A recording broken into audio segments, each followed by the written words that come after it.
magluto tayo ng igado. Ito, in-fried ko yung bawang at sibuyas, yung golden brown na. Lagyan na natin ang karne. Ayan guys. Ito. Dinimplan ko na ito. 2 tablespoon of soy. And vinegar. 2 tablespoon. And 1 tablespoon of salt. 1 teaspoon of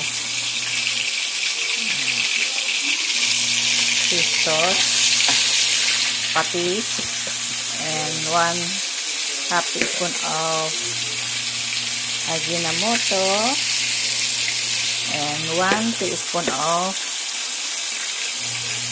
ground black pepper.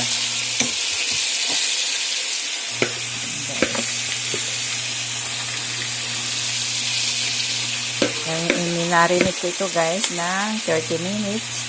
Parang malasa siya.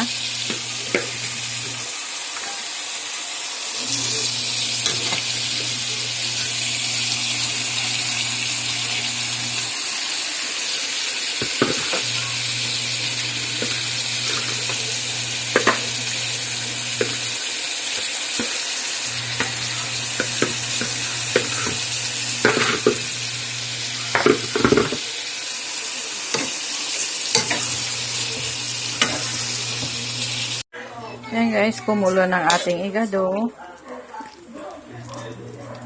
Mag-add tayo ng 2 glass of hot water. Then, lagay na natin yung biscuit guys. Kahit anong biscuit. Basta walang palaman. Ito ang hinahalo ko guys, hindi ibang pangpalapot niya.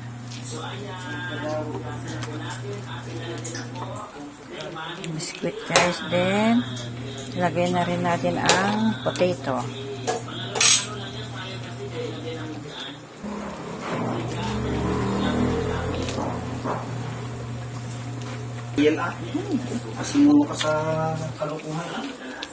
And then carrots.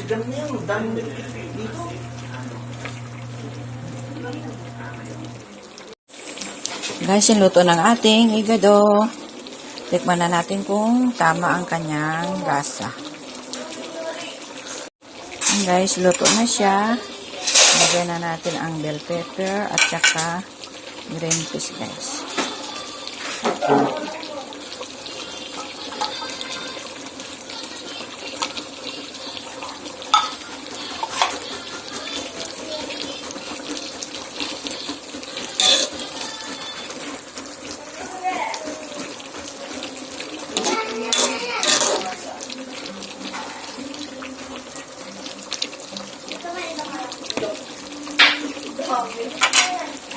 Guys, tikman natin kung tama na ang lasa ng ating igado.